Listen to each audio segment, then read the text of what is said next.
Hey y'all, I got the Flashforge Adventurer 5M 3D printer. As you can see, I have my first 3 successful prints with it, and it's been so easy. So all you did was unbox it. It had foam packaging in here, which I had to remove, but it already came assembled. There was where these yellow arrows are. There were 4 screws, I think Allen screws. And back there's 2 of them. That held this build plate in place while it was shipping, because this build plate moves up along these rails, and so that was to hold it in place. And then there was another 2 little arrows back here where you just attach this spool holder. I guess if you're having multiple of these, having the spool holder in the back would be an inconvenience, but I'm sure you could relocate it to your convenience. But this was the first print that I did, so this came on the machine. In the settings, there's a print here.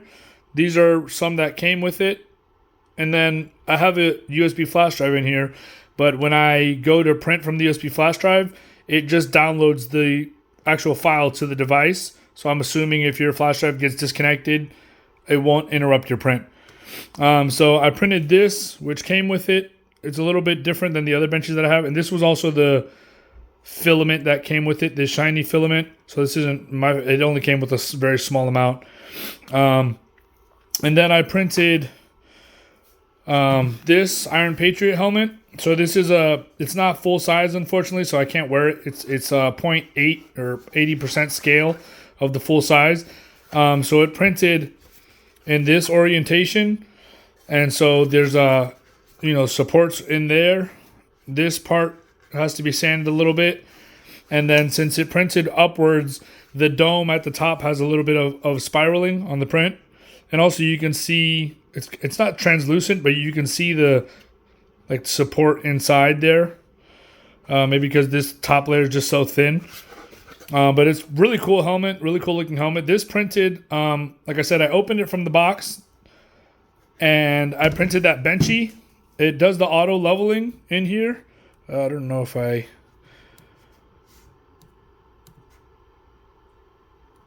when you first turn it on, it automatically does the auto leveling. So you're going to want to put it on your flat surface that you're going to be printing on. And then what I did between the prints, whenever you select a new print, it'll ask you if you want to re-level.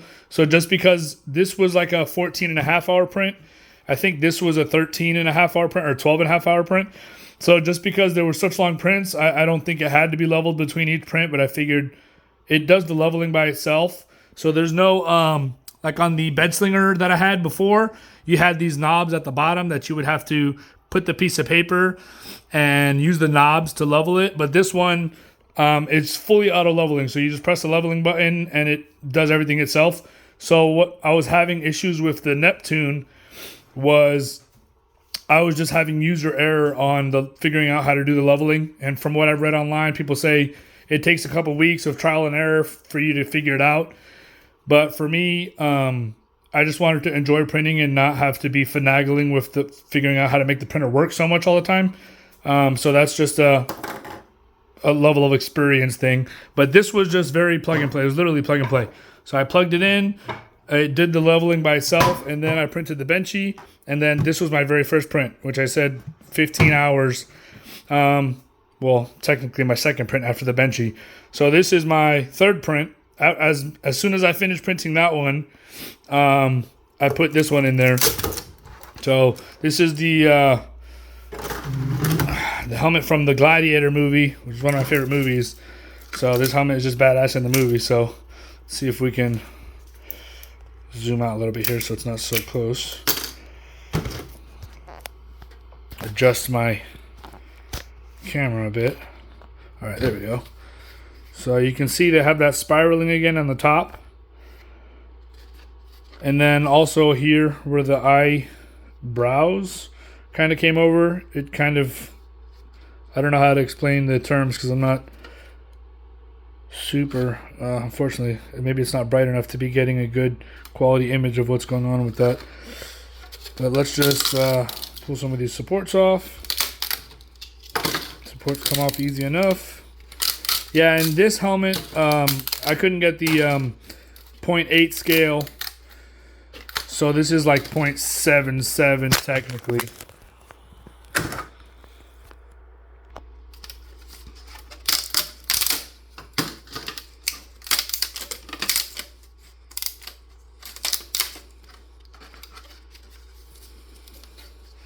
And also this helmet, these files, I just got them for free online. But this file is just so thick. I wish it would have been a much thinner helmet. Well, that came out really perfectly. And I've seen other people online say when you have a dome shape like this, that you don't need that support in the middle there. But since I didn't make this file and that's just how it came. So I just kind of left it how it was, exactly how it was. Because I didn't want to waste 13 hours of printing just for the dome at the top to not print successfully.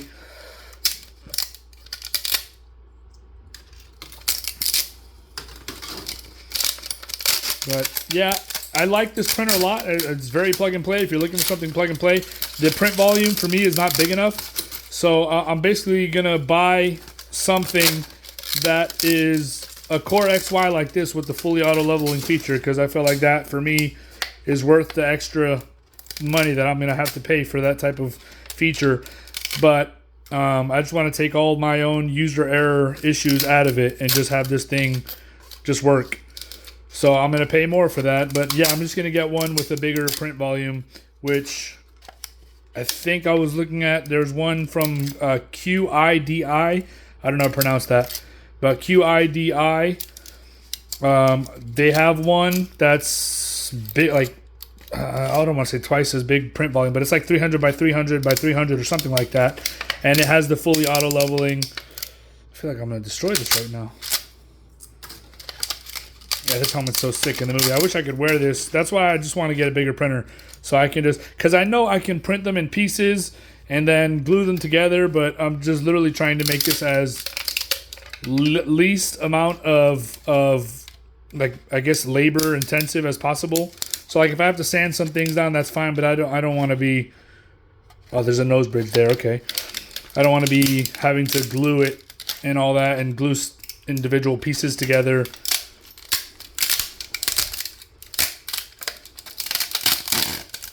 I also just feel like, oh, see, this might have to just be sanded down, this eye part.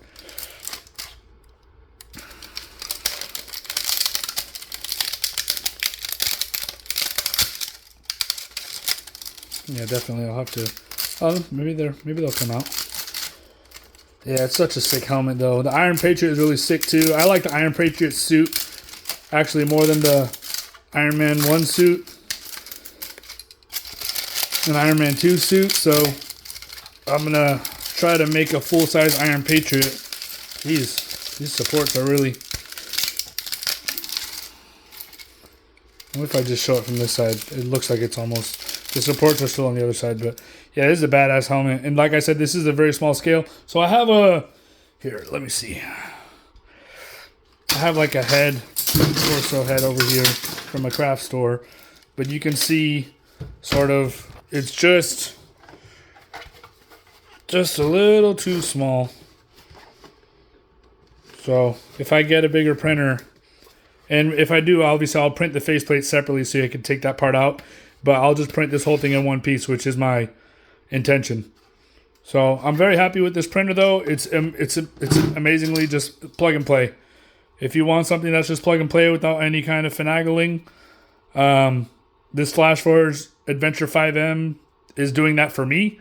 Like I said, I mean, I've just got it, and all I've printed is 2 helmets and a benchy, but I haven't had. I mean, I just printed this file, the file that it came from. I forget what website, but it was a free file. I just downloaded it. I put it in the, what is it? I think they're using Orca Slicer. That was the program that was recommended on the Flashforge website. And it has a profile for the Anchor 5M. So I just put the file directly in the Orca Slicer. I had to shrink it to scale. This is 0.77 scale. And I sliced it with the supports. And everything was auto. I put it on the USB flash drive, put it on there, printed it, and then here's like, I think it was 12 and a half or 13 and a half hours later. I mean, this is. I love this helmet. I just want it in full size so I can actually wear it. This thing is badass. But yeah, I like this printer. I'll probably just keep printing things on it for a couple weeks, but I'm already looking for a bigger printer where I can print full size helmets on it. Basically, as easy as this is, plug and play. Even if I have to pay like $900 for a printer, I'm fine with that.